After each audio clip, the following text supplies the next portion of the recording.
Hi friends, நம்ம இப்போ பீர்க்கங்காய் சாதத்துக்கு போட்டுக்கிற மாதிரி தொக்கு செய்யலாம் ஃப்ரெண்ட்ஸ். இப்போ நம்ம பீர்க்கங்காவை இந்த மாதிரி பொடியாக கட் பண்ணிக்கணும் ஃப்ரெண்ட்ஸ்.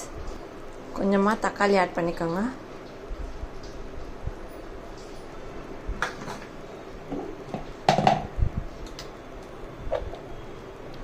வெங்காயம் ஆட் பண்ணிக்கோங்க கொஞ்சமாக. இப்போ கொஞ்சமாக மஞ்சாத்தூள் ஆட் பண்ணிக்கோங்க. இப்போ இதில் நம்ம அரிசி கழுவி வச்சு தண்ணி ஆட் பண்ணிக்கலாம். கொஞ்சமாக நல்லா டேஸ்ட்டாக இருக்கும், சத்தும் கூட. இதில் உப்பு ஆட் பண்ணிக்கோங்க. இப்போ ஒரு ஸ்பூன் மிளகாத்தூள் ஆட் பண்ணிக்கோங்க ஃப்ரெண்ட்ஸ். இப்போ இது எல்லாத்தையும் நல்லா கலக்கிட்டு மூடி போட்டு ஒரு 5 நிமிஷம் வெந்தாலே பீர்க்கங்காய் வெந்துடும் ஃப்ரெண்ட்ஸ். 5 நிமிஷம் வேக விடலாம்.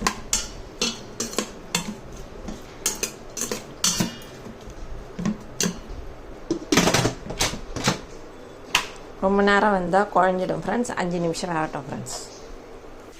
இப்போ பாருங்கள் ஃப்ரெண்ட்ஸ், இந்த பீர்க்கங்காய் நல்லா வெந்துடுச்சு. இப்போ நம்ம கடாய் வச்சு எண்ணெய் ஊற்றி கடுகு ஆட் பண்ணிவிடுங்க ஃப்ரெண்ட்ஸ். பெருங்காயம் சேர்த்துக்கோங்க.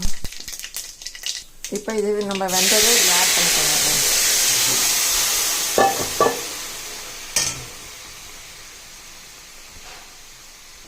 இப்போ இந்த பீர்க்கங்காய் தொக்கு செம்ம டேஸ்ட்டாக இருக்கும் ஃப்ரெண்ட்ஸ்.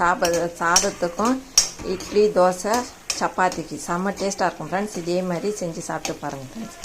இப்போ இது நல்லா கொதிக்கட்டும் ஃப்ரெண்ட்ஸ். கொஞ்சம் கட்டியாகணும் ஃப்ரெண்ட்ஸ். அப்போ தான் நல்லா டேஸ்ட்டாக இருக்கும்.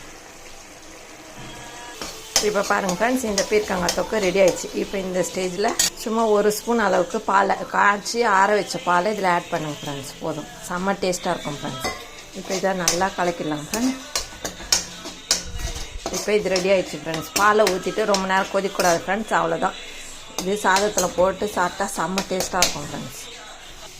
இப்போ இந்த பீர்க்கங்காய் தொக்கு ரெடி ஆயிடுச்சு ஃப்ரெண்ட்ஸ். இந்த வீடியோ பிடிச்சிருந்தால் லைக் பண்ணுங்கள், ஷேர் பண்ணுங்கள், சப்ஸ்கிரைப் பண்ணுங்கள் ஃப்ரெண்ட்ஸ். டாட்டா, பாய். மீண்டும் அடுத்த வீடியோவில் சந்திப்போம்.